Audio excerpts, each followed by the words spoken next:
don't know, September is Chiari Malformation Awareness Month, and while Chiari Malformation is not something that directly affects me, it does affect one of my best friends, so I wanted to talk about it a little bit, and so that this video isn't boring and just loads of information, I'm gonna tell you things about Chiari over the top of a video of me showing you around mine and Em's Minecraft world that we've worked on for years.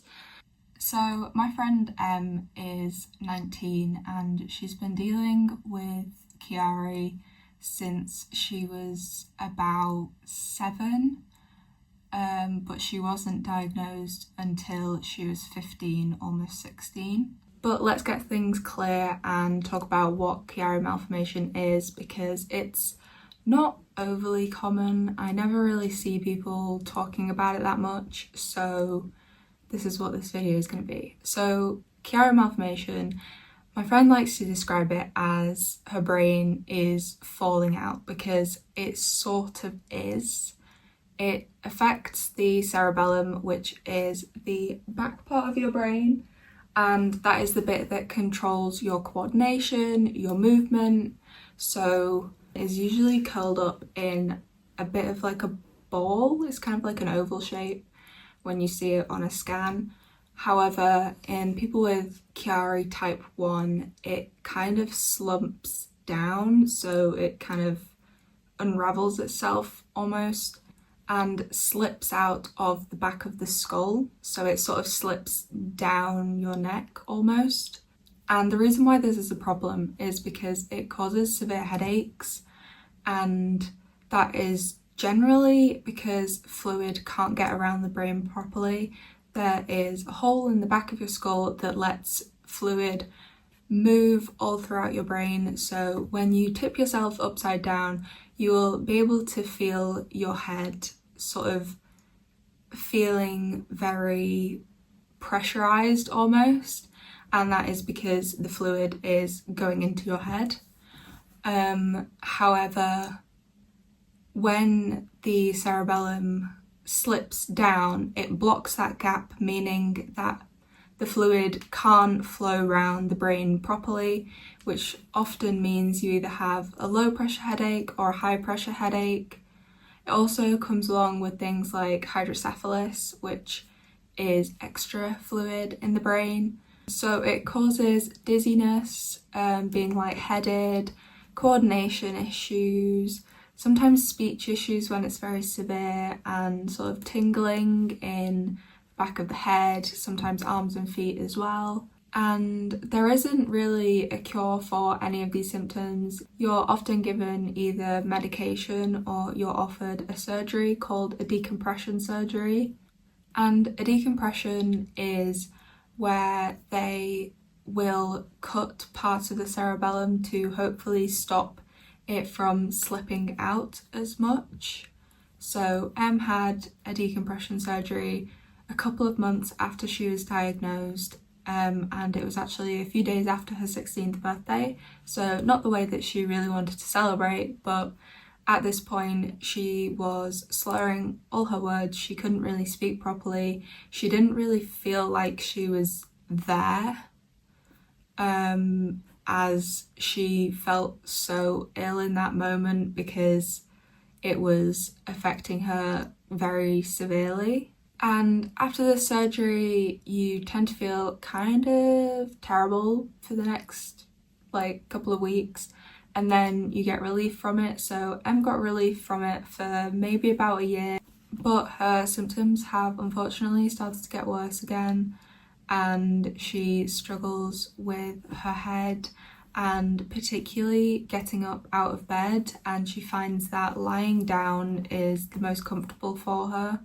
She struggles when she is getting up in the morning. She cannot survive without food in the morning, or her head just won't manage throughout the day. It takes her hours to get up in the morning because she has to get up so slowly. and she struggles to do really long activities because if she's in pain, the thing that resolves it in the moment is lying down. So she will have to sit down, lie down in very random places if she is out, because it is the only way that she can resolve the pain that she is in. Last year, had a surgery called the filum terminal sectioning surgery, and this is where they cut the filum, which is a long band of connective tissue that goes down the spine. And the reason why we have a filum is to help us with growing. It is there to help us while we grow taller. However, some people's filum is too tight, and when the filum is too tight, it can cause multiple issues. One of those being Chiari, because the filum goes from your tailbone all the way up to your brain, and if it's tight, it is pulling the back of the brain down. It can also cause issues like scoliosis, because it is so tight and the spine has to sort of compress itself a little bit. So what they do for filum terminal sectioning surgery is they quite literally just cut the filum, and sometimes it resolves the issues people are having. Sometimes it doesn't really resolve the issues, but it stops them from getting worse, and that is what we have found with Em, is that her symptoms haven't really been resolved. She is still struggling a lot with all of the same things.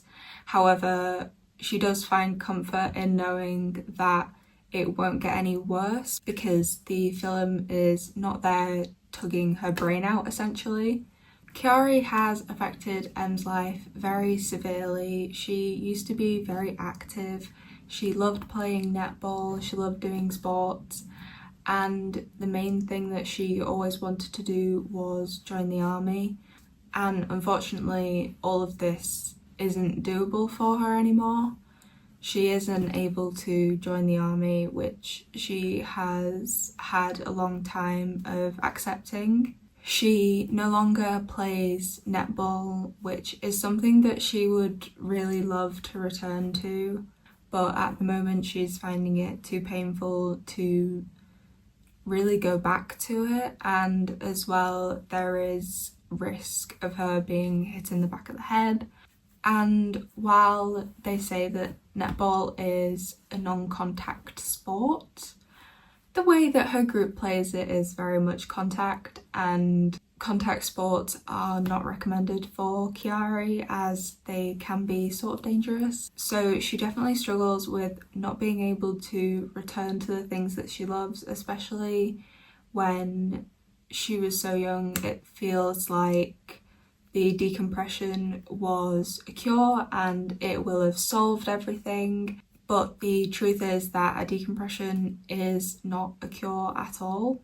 And there was nobody that she could talk to, there was nobody online, and there was nothing that really gave her any resources as to what Chiari was, how to deal with it, and how a decompression would affect her life. So me and her both tried to get resources out there, awareness out there, and speak to people about Chiari, because it's something that is very much not talked about online in the chronic illness community.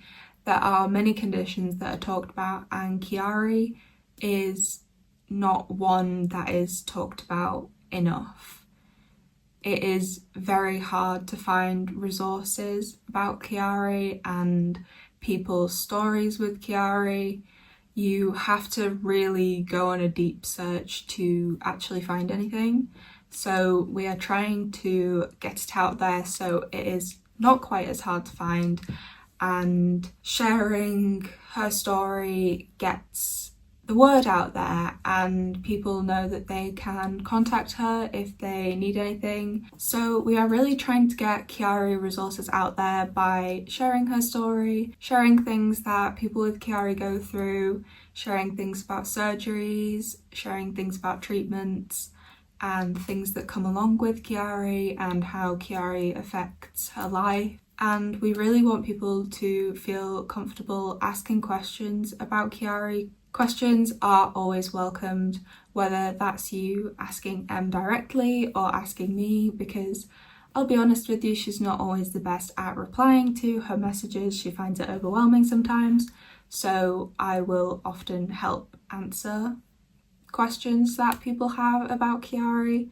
If you do have any questions about Chiari, feel free to ask me or Em, and I will also tag the Truly YouTube video that Em was a part of that explains her story better than I can explain it because it is from her own words, but I really just wanted to make a nice fun video about Chiari to get the word out there over a little Minecraft videos to keep your interest. So I hope everybody has a really good September, and I will see you in my next video.